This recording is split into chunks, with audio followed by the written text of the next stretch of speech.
All right. Okay, here we are again. I was going to do something completely different, and now I'm not. It's irrelevant, really, because you don't know what I was going to do. But I am going to do C.S. Lewis, another one of the loves, because I love love. More so, I love Lewis, and I'm just going to make sure I do him justice by not having a dry mouth. Okay. I think potentially I'm going to jump in because it's quite a lot. He's a bit wordy. Similar to myself, but much better at it. So let's have a little look-see.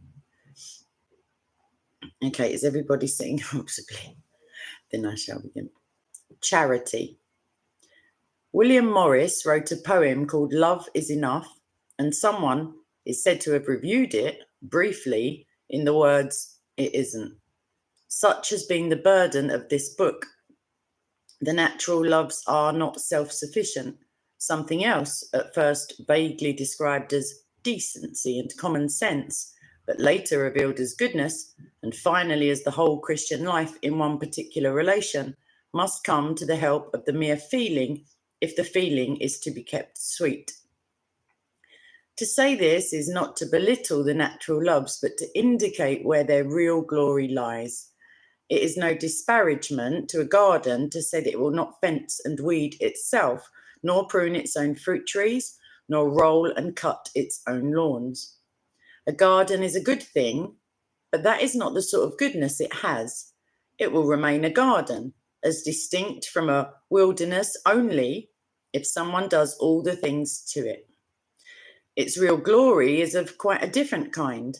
The very fact that it needs constant weeding and pruning bears witness to that glory.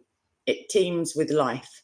It glows with colour and smells like heaven, and puts forward every hour of a summer day beauties which man could never have created and could not even, on his own resources, have imagined. If you want to see the difference between its contribution and the gardener's, put the commonest weed it grows side by side with his hose, rakes, shears, and packet of weed killer. You have put beauty, energy, and fecundity beside dead, sterile things. Just so our decency and common sense show grey and death-like beside the geniality of love. And when the garden is in its full glory, the gardener's contributions to that glory will still have been, in a sense, paltry compared with those of nature. Without life springing from the earth, without rain, light, and heat descending from the sky, he could do nothing. When he has done all, he has merely encouraged here and discouraged there powers and beauties that have a different source. But his share, though small, is indispensable and laborious. When God planted a garden, he set a man over it and set the man under himself. When he planted the garden of our nature and caused the flowering, fruiting loves to grow there, he set our will to dress them. Compared with them, it is dry and cold. And unless his grace comes down like the rain and the sunshine, we shall use this tool to little purpose. But its laborious and largely negative services are indispensable. If they were needed when the garden was still paradisal, how much more now when the soil has gone sour and the worst weeds seem to thrive on it best? But heaven forbid we should work in the spirit of prigs and stoics. While we hack and prune, we know very well that what we are hacking and pruning is big with a splendour and vitality which our rational will could never of itself have supplied. To liberate that splendour, to let it become fully what it is trying to be, to have tall trees instead of scrubby tangles and sweet apples instead of crab apples is part of our purpose. But only part. For now, we must face a topic that I have long postponed. Hitherto, hardly anything has been said in this book about our natural loves as rivals to the love of God. Now, the question can no longer be avoided. There were two reasons for my delay. One, already hinted, is that this question is not the place at which most of us need begin. It is seldom, at the outset, addressed to our condition. For most of us, the true rivalry lies between the self and the human other, not yet between the human other and God. It is dangerous to press upon a man the duty of getting beyond earthly love when his real difficulty lies in getting so far. And it is no doubt easy enough to love the fellow creature less and to imagine that this is happening because we are learning to love God more, when the real reason may be quite different. We may be only mistaking the decays of nature for the increase of grace. Many people do not find it really difficult to hate their wives or their mothers. M. Mauriac, in a fine scene, pictures the other disciples stunned and bewildered by this strange command, but not Judas. He laps it up easily. But to have stressed the rivalry earlier in this book would have been premature in another way also. The claim to divinity, which our loves so easily make, can be refuted without going so far as that. The loves prove that they are unworthy to take the place of God by the fact that they cannot even remain themselves and do what they promise to do without God's help. Why prove that some petty princeling is not the lawful emperor when without the emperor's support he cannot even keep his subordinate throne and make peace in his little province for half a year? Even for their own sakes, the love must submit to be second things if they are to remain the things they wish to be. In this yoke lies their true freedom. They are taller when they bow. For when God rules in a human heart, though he may sometimes have to remove certain of its native authorities altogether, he often continues others in their offices, and by subjecting their authority to his, gives it for the first time a firm basis. Emerson has said, when half gods go, the gods arrive. That is a very doubtful maxim. Better to say, when God arrives, and only then, the half gods can remain. Left to themselves, they either vanish or become demons. Only in his name can they, with beauty and security, wield their little tridents. The rebellious slogan, all for love, is really love's death warrant, date of execution for the moment left blank. But the question of the rivalry, for these reasons long postponed, must now be treated. In any earlier period, except the 19th century, it would have loomed large throughout a book on this subject. If the Victorians needed a reminder that love is not enough, older theologians were always saying very loudly that natural love is likely to be a great deal too much. The danger of loving our fellow creatures too little was less present to their minds than that of loving them idolatrously. In every wife, mother, child, and friend, they saw a possible rival to God. So, of course, does our Lord in Luke 14:26. There is one method of dissuading us from inordinate love of the fellow creature, which I find myself forced to reject at the very outset. I do so with trembling, for it met me in the pages of a great saint and a great thinker, to whom my own glad debts are incalculable. In words which can still bring tears to the eyes, St. Augustine describes the desolation in which the death of his friend Nebridius plunged him in Confessions 4:10. Then he draws a moral. This is what comes, he says, of giving one's heart to anything but God. All human beings pass away. Do not let your happiness depend on something that you may lose. If love is to be a blessing and not a misery, it must be for the only beloved who will never pass away. Of course, this is excellent sense. Don't put your goods in a leaky vessel. Don't spend too much on a house you may be turned out of. And there is no man alive who responds more naturally than I to such canny maxims. I'm a safety-first creature.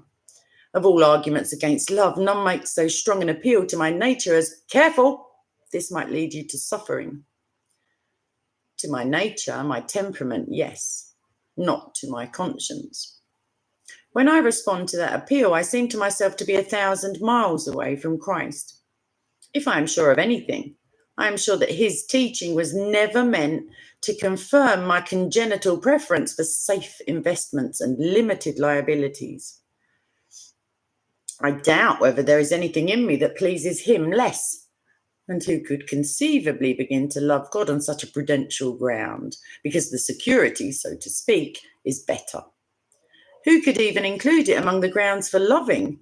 Would you choose a wife or a friend if it comes to that? Would you choose a dog in this spirit?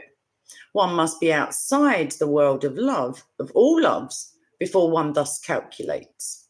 Eros, lawless Eros, preferring the beloved to happiness itself, is more like love himself than this. I think that this passage in the Confessions is less a part of St. Augustine's Christendom than a hangover from the high-minded pagan philosophies in which he grew up. It is closer to Stoic apathy or Neoplatonic mysticism than to charity. We follow one who wept over Jerusalem and at the grave of Lazarus, and loving all, yet had one disciple whom in a special sense he loved. St. Paul has a higher authority with us than St. Augustine. St. Paul, who shows no sign that he was Epaphroditus, had died, and that's Philem 2:27. Even if it were granted that insurance against heartbreak were our highest wisdom, does God himself offer them? Apparently not. Christ comes at last to say, "Why hast thou forsaken me?" There is no escape along the lines St. Augustine suggests, nor along any other lines. There is no safe investment. I love this part, sorry. To love at all is to be vulnerable. Love anything and your heart will certainly be wrung and possibly be broken. If you want to make sure of keeping it intact, you must give your heart to no one, not even to an animal. Wrap it carefully around with hobbies and little luxuries. Avoid all entanglements. Lock it up safe in the casket or coffin of your own selfishness. But in that casket, safe, dark, motionless, airless, it will change. It will not be broken. It will become unbreakable, impenetrable, irredeemable. The alternative to tragedy, or at least to the risk of tragedy, is damnation. The only place outside heaven where you can be perfectly safe from all the dangers and perturbations of love is hell. I believe that the most lawless and inordinate loves are less contrary to God's will than a self-invited and self-protective lovelessness. Go on, Lewis, sorry. It is like hiding the talent in a napkin, and for much the same reason. I knew thee, that thou wert a hard man. Christ did not teach and suffer that we might become, even in the natural loves, more careful of our own happiness. If a man is not uncalculating towards the earthly beloveds whom he has seen, he is none the more likely to be so toward God, whom he has not. We shall draw nearer to God, not by trying to avoid the sufferings inherent in all loves, but by accepting them and offering them to him, throwing away all defensive armor. If our hearts need to be broken, and if he chooses this as the way in which they should break, so be it. It remains certainly true that all natural loves can be inordinate. Inordinate does not mean insufficiently cautious, nor does it mean too big. It is not a quantitative term. It is probably impossible to love any human being simply too much. We may love him too much in proportion to our love for God, but it is the smallness of our love for God, not the greatness of our love for the man, that constitutes the inordinacy. But even this must be refined upon. Otherwise, we shall trouble some who are very much on the right road, but alarmed because they cannot feel towards God so warm a sensible emotion as they feel for the earthly beloved. It is much to be wished, at least I think so, that we all, at all times, could. We must pray that this gift should be given to us. But the question whether we are loving God or the earthly beloved more is not so far as concerns our Christian duty, a question about the comparative intensity of two feelings. The real question is, which, when the alternative comes, do you serve or choose or put first? To which claim does your will in the last resort yield? As so often, our Lord's own words are both far fiercer and far more tolerable than those of the theologians. He says nothing about guarding against earthly loves for fear we might be hurt. He says something that cracks like a whip about trampling them all underfoot the moment they hold us back from following. If any man come to me and hate not his father and his mother and his wife and his own life also, he cannot be my disciple. Luke 14:26. But how are we to understand the word hate? That love himself should be commanding what we ordinarily mean by hatred, commanding us to cherish resentment, to gloat over another's misery, to delight in injuring him, is almost a contradiction in terms. I think our Lord, in the sense here intended, hated St. Peter when he said, "Get thee behind me." To hate is to reject, to set one's face against, to make no concession to. The beloved, when the beloved utters, however sweetly and however pitiably, the suggestions of the devil. A man, said Jesus, who tries to serve two masters will hate the one and love the other. It is not surely mere feelings of aversion and liking that are here in question. He will adhere to, consent to, work for the one and not for the other. Consider again, I have loved Jacob and I hated Esau. Malachi 1:2-3. How is the thing called God's hatred of Esau displayed in the actual story? Not at all as we might expect. There is, of course, no ground for assuming that Esau made a bad end and was a lost soul. The Old Testament, here as elsewhere, has nothing to say about such matters. And from all we are told, Esau's earthly life was, in very ordinary sense, a good deal more blessed than Jacob's. It is Jacob who has all the disappointments, humiliations, terrors, and bereavements. But he has something which Esau has not. He is a patriarch. He hands on the Hebraic tradition, transmits the vocation and the blessing, becomes an ancestor of our Lord. The loving of Jacob seems to mean the acceptance of Jacob for a high and painful vocation. The hating of Esau, his rejection, he is turned down, fails to make the grade, is found useless for the purpose. So, in the last resort, we must turn down or disqualify our nearest and dearest when they come between us and God. Heaven knows it will seem to them sufficiently like hatred. We must not act on the pity. We must be blind to tears and deaf to pleadings. I will not say that this duty is hard. Some find it too easy. Some hard almost beyond endurance.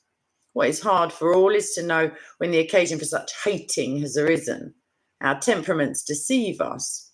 The meek and tender, uxorious husbands, submissive wives, doting parents, dutiful children will not easily believe that it has ever arrived. Self-assertive people with a dash of the bully in them will believe it too soon. That is why it is of such extreme importance so to order our loves that it is unlikely to arrive at all. How this could come about, we may see on a far lower level when the cavalier poet going to the wars says to his mistress, "I could not love thee, dear, so much loved I, not honour more." There are women to whom the plea would be meaningless. Honour would be just one of those silly things that men talk about, a verbal excuse for, therefore an aggravation of, the offence against love's law, which the poet is about to commit. Lovelace can use it with confidence because his lady is a cavalier lady who already admits, as he does, the claims of honour. He does not need to hate her to set his face against her because he and she acknowledge the same law. They have agreed and understood each other on this matter long before. The task of converting her to a belief in honour is not now when the decision is upon them, to be undertaken. It is this prior agreement which is so necessary when a far greater claim than that of honour is at stake. It is too late when the crisis comes to begin telling a wife or a husband or a mother or a friend that your love all along had a secret reservation under God, or so far as a higher love permits.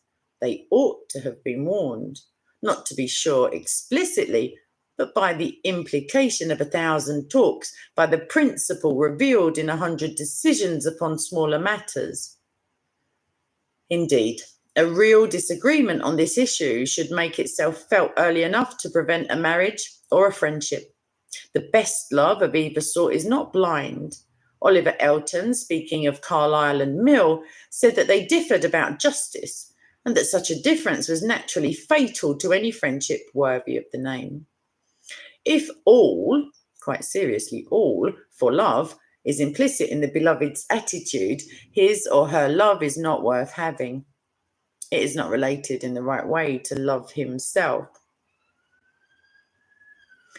And this brings me to the foot of the last steep ascent this book must try to make. We must try to relate the human activities called loves to that love which is God a little more precisely than we have yet done. The precision can, of course, be only that of a model or a symbol, certain to fail us in the long run, and even whilst we use it, requiring correction from other models. The humblest of us, in a state of grace, can have some knowledge by acquaintance, connaître, some tasting of love himself, but man, even at his highest sanctity and intelligence, has no direct knowledge about savoir. The ultimate being, only analogies. We cannot see light, though by light we can see things. Statements about God are extrapolations from the knowledge of other things which the divine illumination enables us to know. I labour these deprecations because, in what follows, my efforts to be clear and not intolerably lengthy may suggest a confidence which I by no means feel. I should be mad if I did. Take it as one man's reverie, almost one man's myth. If anything in it is useful to you, use it. If anything is not, never give it a second thought. God is love. Again, herein is love, not that we loved God, but that he loved us. 1 John 4:10.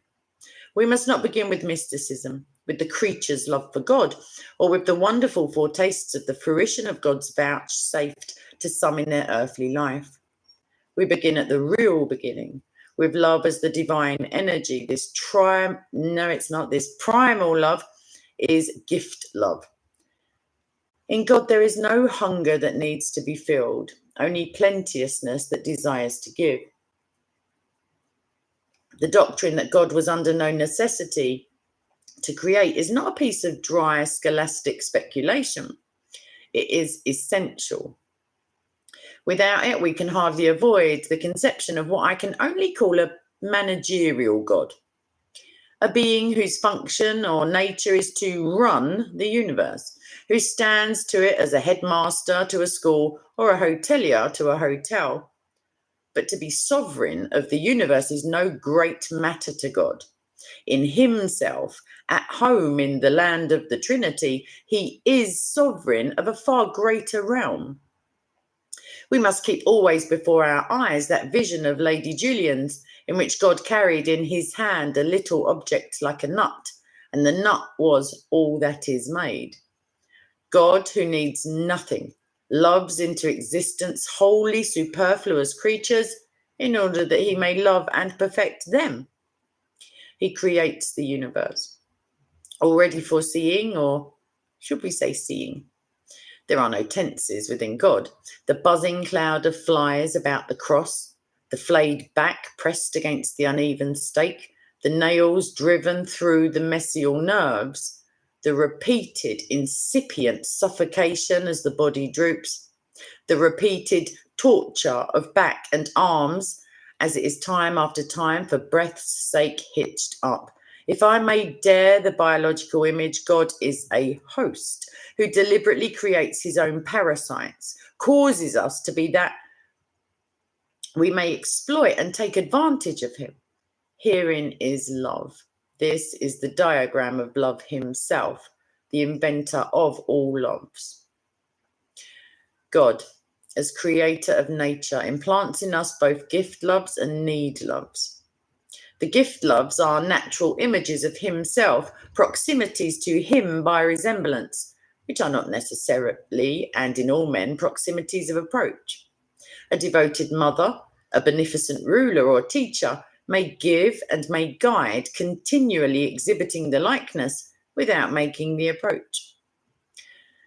The need loves, so far as I've been able to see, have no resemblance to the love which God is. They are rather correlatives, opposites, not as evil is the opposite of good, of course, but as the form of the blancmange is an opposite to the form of the mould. But in addition to these natural loves, God can bestow a far greater gift, or rather, since our minds must divide and pigeonhole, two gifts. He communicates to men a share of his own gift love.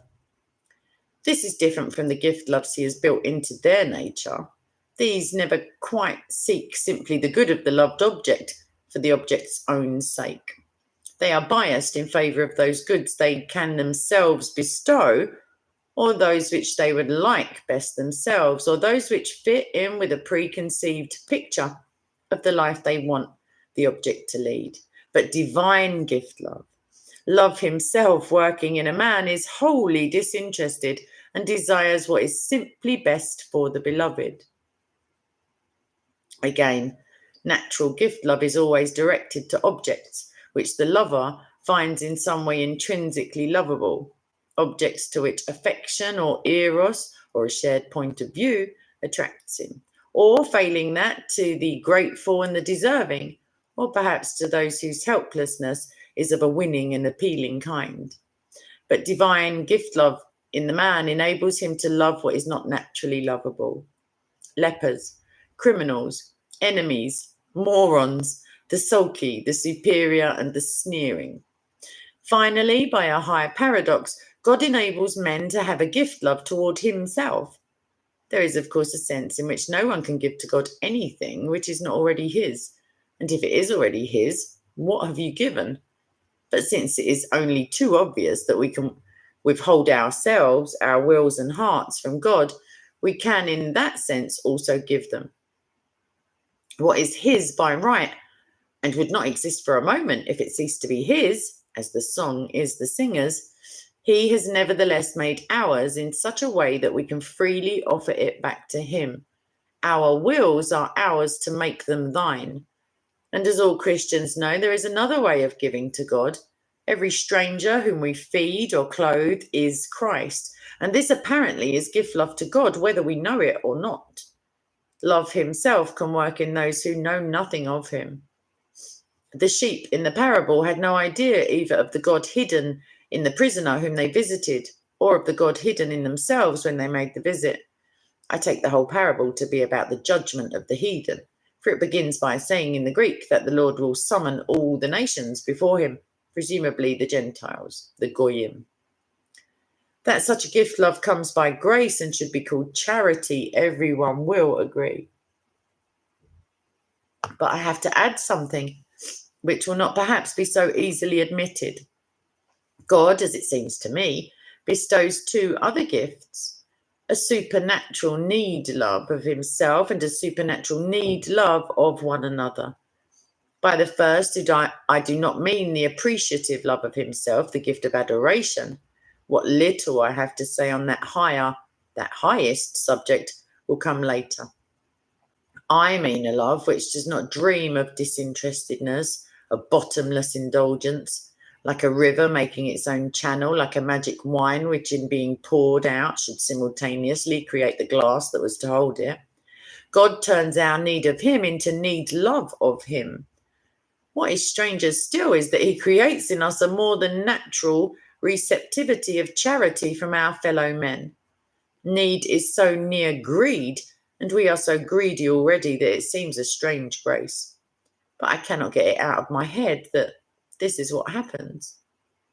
Let us consider first this supernatural need, love of himself, bestowed by grace. Of course, the grace does not create the need. That is there already, given, as the mathematicians say, in the mere fact of our being creatures, and incalculably increased by our being fallen creatures. What the grace gives is the full recognition, the sensible awareness, the complete acceptance, even with certain reservations, the glad acceptance of this need. For without grace, our wishes and our necessities are in conflict. All those expressions of unworthiness which Christian practice puts into the believer's mouth seem to the outer world like the degraded and insincere grovellings of a sycophant before a tyrant, or at best a façon de parler even, like the self-depreciation of a Chinese gentleman when he calls himself this coarse and illiterate person. In reality, however, they express the continually renewed, because continually necessary, attempt to negate that misconception of ourselves and of our relation to God, which nature, even while we pray, is always recommending to us. No sooner do we believe that God loves us than there is an impulse to believe that he does so, not because he is love, but because we are intrinsically lovable. The pagans obeyed this impulse unabashed. A good man was dear to the gods because he was good. We, being better taught, resort to subterfuge. Far be it from us to think that we have virtues for which God could love us, but then how magnificently we have repented. As Bunyan says, describing his first and illusory conversion, I thought there was no man in England that pleased God better than I. Beaten out of this, we next offer our own humility to God's admiration. Surely he'll like that. Or, if not that, our clear-sighted and humble recognition that we still lack humility. Thus, depth beneath depth beneath depth, and subtlety within subtlety, there remains some lingering idea of our very own attractiveness. It is easy to acknowledge, but almost impossible to realize for long, that we are mirrors without brightness. Mirrors whose brightness, if we are bright, is wholly derived from the sun that shines upon us. Surely we must have a little, however little, native luminosity. Surely we can't be quite creatures for this tangled absurdity of a need, even a need love, which never fully acknowledges its own neediness. Grace substitutes a full, childlike and delighted acceptance of our need, a joy in total dependence. We become jolly beggars. The good man is sorry for the sins which have increased his need. He is not entirely sorry for the fresh need they have produced. And he is not sorry at all for the innocent need that is inherent in his creaturely condition. For all the time this illusion to which nature clings as her last treasure, this pretense that we have anything of our own, or could for 1 hour retain by our own strength any goodness that God may pour into us, has kept us from being happy. We have been like bathers who want to keep their feet or 1 foot or 1 toe on the bottom, when to lose that foothold would be to surrender themselves to a glorious tumble in the surf. The consequences of parting with our last claim to intrinsic freedom, power, or worth are real freedom, real power, and real worth, really ours just because God gives them and because we know them to be, in another sense, not ours. Anodos has got rid of his shadow. Excuse me. But God also transforms our need love for one another, and it requires equal transformation. In reality, we all need at times, some of us at most times, that charity from others, which, being love himself in them, loves the unlovable. But this, though a sort of love we need, is not the sort we want. We want to be loved for our cleverness, for our beauty, for our generosity, for our fairness and our usefulness. The first hint that anyone is offering us the highest love of all is a terrible shock. This is so well recognized that spiteful people will pretend to be loving us with charity precisely because they know that it will wound us.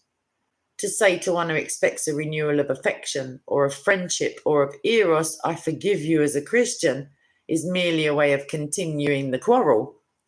Those who say it are, of course, lying. But the thing would not be falsely said in order to wound unless, if it were true, it would be wounding. How difficult it is to receive and to go on receiving from others a love that does not depend on our own attraction can be seen from an extreme case.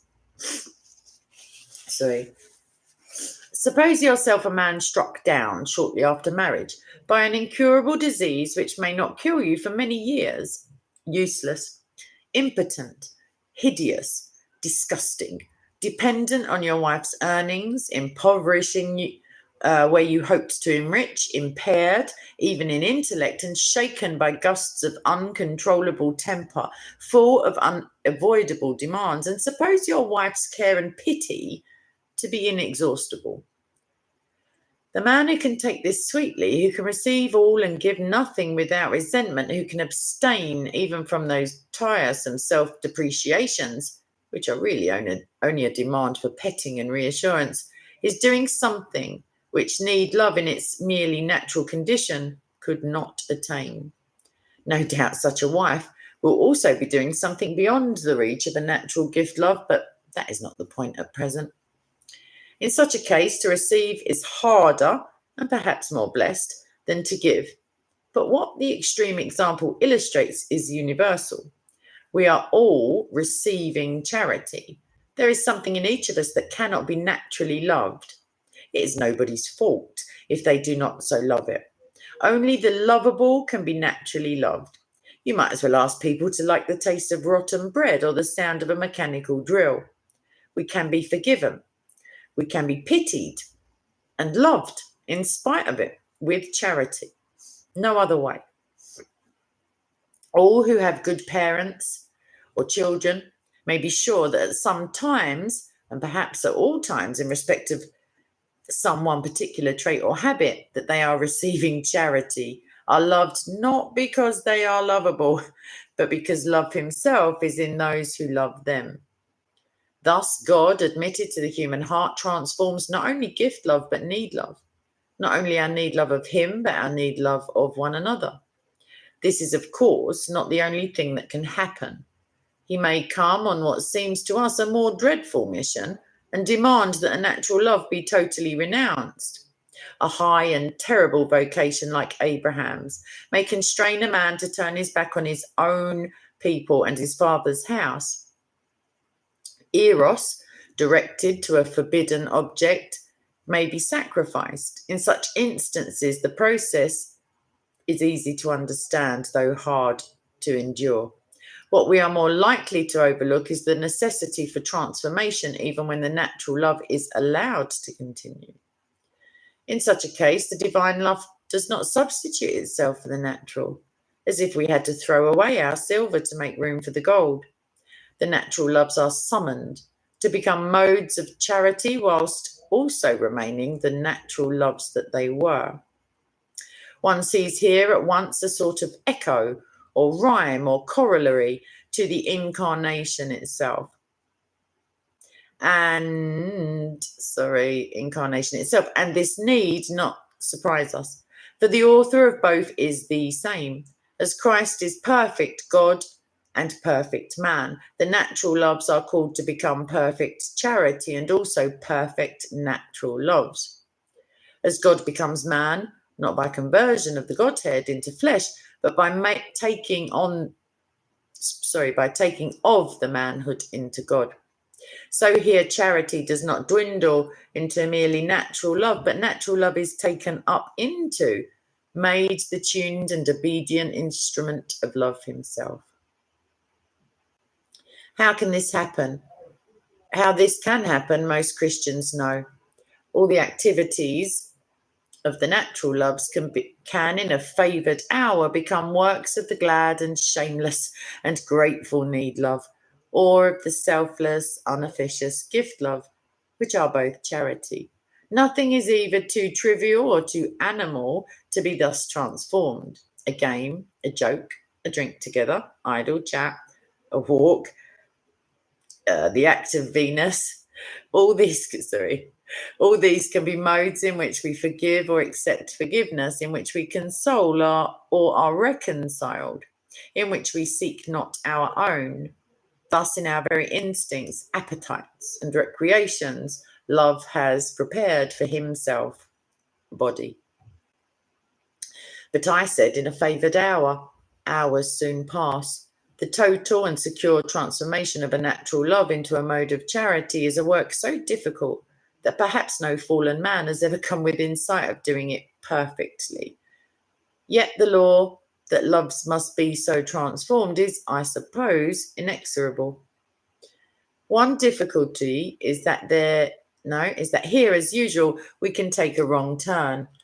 A Christian, a somewhat too vocally Christian circle or family, having grasped this principle, can make a show in their overt behaviour and especially in their words of having achieved the thing itself. An elaborate, fussy, embarrassing and intolerable show. Such people make every trifle a matter of explicitly spiritual importance, out loud and to one another. To God, on their knees, behind a closed door, it would be another matter. They are always unnecessarily asking or insufferably offering forgiveness. Who would not rather live with those ordinary people who get over their tantrums, and ours, unemphatically, letting a meal, a night's sleep, or a joke mend everything? The real work must be, of all our works, the most secret, even as far as possible secret from ourselves. Our right hand must not know what our left is doing. We have not got far enough if we play a game of cards with the children merely to amuse them or to show that they are forgiven. If this is the best we can do, we are right to do it. But it would be better if a deeper, less conscious charity threw us into a frame of mind in which a little fun with the children was the thing we should at that moment like best. We are, however, much helped in this necessary work by that very feature of our experience at which we most repine. The invitation to turn our natural loves into charity is never lacking. It is provided by those frictions and frustrations that meet us in all of them. Unmistakable evidence that natural love is not going to be enough. Unmistakable unless we are blinded by egotism. When we are, we use them absurdly. If only I had been more fortunate in my children, that boy gets more like his father every day, I could have loved them perfectly. But every child is sometimes infuriating. Most children are not infrequently odious. If only my husband were more considerate, less lazy, less extravagant. If only my wife had fewer moods and more sense and was less extravagant. If my father wasn't so infernally prosy and close-fisted. But in everyone, and of course in ourselves, there is that which requires forbearance, tolerance, forgiveness. The necessity of practicing these virtues first forces us upon the attempt to turn more strictly, to let God turn our love into charity. These frets and rubs are beneficial. It may even be that where there are fewest of them, the conversion of natural love is most difficult. When they are plentiful, the necessity of rising above it is obvious. To rise above it when it is as fully satisfied and as little impeded as earthly conditions allow, to see that we must rise when all seems so well already, this may require a subtler conversion and a more delicate insight. In this way also it may be hard for the rich to enter the kingdom. And yet I believe the necessity for the conversion is inexorable, at least if our natural loves are to enter the heavenly life. That they can enter it, most of us in fact believe. We may hope that the resurrection of the body means also the resurrection of what may be called our greater body, the general fabric of our earthly life with its affections and relationships, but only on a condition, not a condition arbitrarily laid down by God, but one necessarily inherent in the character of heaven. Nothing can enter there which cannot become heavenly. Flesh and blood, mere nature, cannot inherit that kingdom. Man can ascend to heaven only because the Christ, who died and ascended to heaven, is formed in him.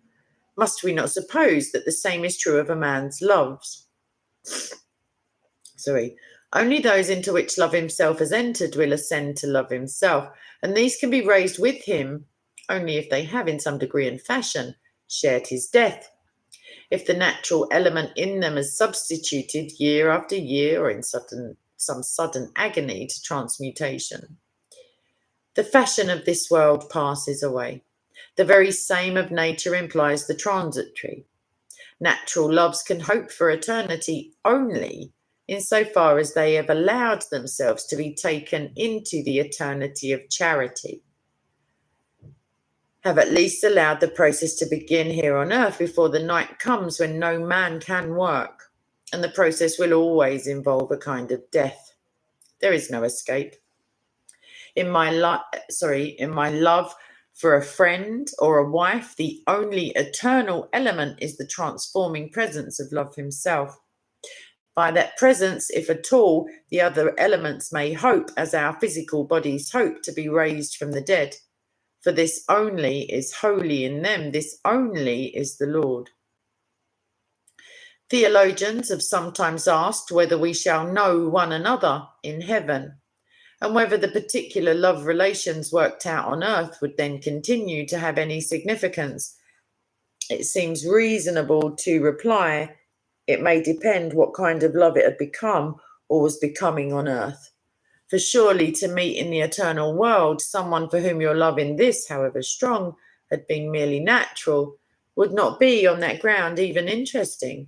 Would it not be like meeting in adult life someone who had seemed to be a great friend at your preparatory school, solely because of a common interest and occupation? If there was nothing more, if he was not a kindred soul, he will now be a total stranger. Neither of you now plays conkers. You no longer want to swap your help with his French exercise for his help with your arithmetic. In heaven, I suspect, a love that had never embodied love himself would be equally irrelevant, for nature has passed away. All that is not eternal is eternally out of date. But I must not end on this note, I dare not, and all the less because longings and terrors of my own prompt me to do so. Leave any bereaved and desolate reader confirmed in the widespread illusion that reunion with the loved dead is the goal of the Christian life. The denial of this may sound harsh and unreal in the ears of the broken-hearted, but it must be denied. Thou hast made us for thyself, said St. Augustine, and our heart has no rest till it comes to thee. This, so easy to believe for a brief moment before the altar, or perhaps half praying, half meditating in an April wood, sounds like mockery beside a deathbed. But we shall be far more truly mocked if, casting this way, we pin our comfort on the hope, perhaps even with the aid of seance and necromancy, of some day, this time forever, enjoying the earthly beloved again, and no more. It is hard not to imagine that such an endless prolongation of earth happiness would be completely satisfying. But, if I may trust my own experience, we get at once a sharp warning that there is something wrong. The moment we attempt to use our faith in the other world for this purpose, that faith weakens. The moments in my life when it was really strong have all been moments when God himself was central in my thoughts. Believing in him, I could then believe in heaven as a corollary. But the reverse process, believing first in reunion with the beloved, and then for the sake of that reunion, believing in heaven, and finally, for the sake of heaven, believing in God, this will not work. One can, of course, imagine things, but a self-critical person will soon be increasingly aware that the imagination at work is his own. He knows he is only weaving a fantasy, and simpler souls will find the phantoms they try to feed on void of all comfort and nourishment, only to be stimulated into some semblance of reality by pitiful efforts at self-hypnotism, and perhaps by the aid of ignoble pictures and hymns, and, what is worse, witches. We find thus by experience that there is no good applying to heaven for earthly comfort. Heaven can give heavenly comfort, no other kind, and earth cannot give earthly comfort either. There is no earthly comfort in the long run. For the dream of finding our end, the thing we were made for, in a heaven of purely human love, could not be true unless our whole faith were wrong. We were made for God. Only by being in some respect like him, only by being a manifestation of his beauty, loving kindness, wisdom, or goodness, has any earthly beloved excited our love. It is not that we have loved them too much, but that we did not quite understand what we were loving. It is not that we shall be asked to turn from them, so dearly familiar, to a stranger. When we see the face of God, we shall know that we have always known it. He has been a party to, has made, sustained, and moved moment by moment within all our earthly experiences of innocent love. All that was true love in them was, even on earth, far more his than ours, and ours only because his. In heaven there will be no anguish and no duty of turning away from our earthly beloveds. First, because we shall have turned from the portraits to the original, from the rivulets to the fountain, from the creatures he made lovable to love himself. But secondly, because we shall find them all in him. By loving him more than them, we shall love them more than we do now. But all that is far away in the land of the Trinity. Not here in exile, in the weeping valley. Down here it is all loss and renunciation. The very purpose of the bereavement, so far as it affects ourselves, may have been to force this upon us. We are then compelled to try to believe what we cannot yet feel, that God is our true beloved. And that is why bereavement is in some ways easier for the unbeliever than for us. He can storm and rage and shake his fist at the universe, and if he is a genius, write poems like Hausmann's or Hardy's. But we, at our lowest ebb, when the least effort seems too much for us, must begin to attempt what seem impossibilities. Is it easy to love God? Asks an old author. It is easy, he replies, to those who do it. I've included 2 graces under the word charity, but God can give a third. He can awake in man toward himself a supernatural appreciative love. This is of all gifts the most to be desired. Here, not in our natural loves, nor even in ethics, lie the true centre of all human and angelic life. With this, all things are possible.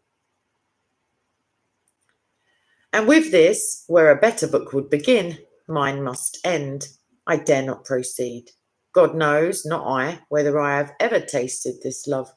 Perhaps I have only imagined tasting. Those like myself, whose imagination far exceeds their obedience, are subject to a just penalty. We easily imagine conditions far higher than any we have really reached. If we describe what we have imagined, we may make others and make ourselves believe that we have really been there. And if I have only imagined it, is it a further delusion that even the imagining has at some moments made all other objects of desire, yes, even peace, even to have no more fears, look like broken toys and faded flowers? Perhaps. Perhaps for many of us, all experience merely defines, so to speak, the shape of the gap where our love of God ought to be. It is not enough. It is something. If we cannot practice the presence of God, it is something to practice the absence of God, to become increasingly aware of our unawareness until we feel like men who should stand beside a great cataract and hear no noise, or like a man in a story who looks in a mirror and finds no face there, or a man in a dream who stretches out his hand to visible objects and gets no sensation of touch. To know that one is dreaming is to be no longer perfectly asleep. But for news of the fully waking world, you must go to my betters. Okay, that's what he had to say about that. I don't think I'm going to do questions. I'm not sure, not unless someone like scoots them in right now. Hi, Drizzle. Like there's about 5 minutes left, and I see a couple of people getting timed out, so I don't want to go full like heckler. So yeah, any quick questions, like a few minutes, and I may just like snip it off the end of the vid. But if you don't, please don't feel obliged. Hi, Dragon. Hi, Rory. Post it for me in my comment section, Rory, the verse. I'd like to see it. You're very welcome, Jordan. Armour of God, I'll meet you in an hour. It'll have to be a somewhat private recitation where I can blow my nose frequently. But thank you very much for the offer. Exactly, Jeff. Jeff hit it on the head. Lewis is a don, basically. He has to be like digested, pondered, and you will find that he has answered your questions before you've even thought the question through. He's a very, very intelligent man. Villainous. I've had enough fun. No, I've had a lovely day actually. So I shan't say what anyone who came in causing trouble should go and insert, or where they should insert it, or what they could do once they've done that, because I am practicing charity. But I shall have a little look-see once it's all processed, and I'm sure my admins might fill me in as well on the DMs. So, was it really fun, Bill? Or would you have rather been listening to C.S. Lewis read by Kay? I don't know why he bothers, villainous. Yeah, I mean that's a fair. Like it's easy to struggle when defending the indefensible, but I mean it's implicit in the description. Anyhow, she's beginning to waffle, and she will not waffle today because of Lewis and her love for him. And I'm going to snip that bit off. Exactly, Vil. You should have just jogged off the chat and just listen to my voice. I'm not a hypnotist, but I should have. All I can hear is like someone really loud, really close by, and it was irritating me whilst I was reading. But that should be sorted out any moment now when I go and really raise my voice and remind people of things such as selflessness and consideration. Excellent, Vil. Well done. So we both missed the fun. Shiz. Get to a certain age, eh, Vil? Fun just passes you by, if you're lucky. Right. I love you, people, but not that much. I do. One of my neighbours is going to get a shock any minute now. I can tell you that much. Okie dokie. Thank you very much, Dragon and Armour of God. You are both little blessings, potentially like medium-sized blessings. I don't know how tall you are, quite frankly. But thanks, Christian Creed. Anytime, Carol B. Good to see you. Everyone, good to see you. Mohammed. Oh, Chloe Waked. Sorry, Wacked. Wait. And Vil. And Mohammed Hampton. He's here at least. You know what I mean? He's here. We get him. Don't panic. So anyway, let's all pray for Mohammed. Roku. Blooming Ada. It's a blast from the past. Watch out. It seems that I am streaming again. I'm doing it right now. So, I mean, yeah, it's true. Oh, you did miss it. I'm sorry, lovey. It's about to end. But where you been hiding and what you been up to? Okie dokie. Ernesto Rodriguez, Merry Christmas to you too. Merry Christmas to everybody. Although I've just dated this video, so that will get snipped off. Not the little crimbo decoration in the background, though. Either way, let's just finish with Proverbs 24, 17, 18, and hope that it's not. Okay. Rejoice not when thine enemy falleth. Oh, nice. And let's stop typing, everyone. And let not thine heart be glad when he stumbleth, lest the Lord see it and it displease him, and he turn away his wrath from him. Okay. Like basically don't. I was going to say so quite inappropriate. Yeah, don't gloat when people you don't like are flat on their backside, just in case God stops punishing them. I swear I didn't read that properly, but I'll come back to it another day. Sunny Sleep, watch your babes. You're just literally in at the wrong time. All right, it's not Christmas yet. Stop. Some of us haven't finished our Christmas shopping. Could we all get off the mulled wine for a second there? The party poppers and the... Seriously.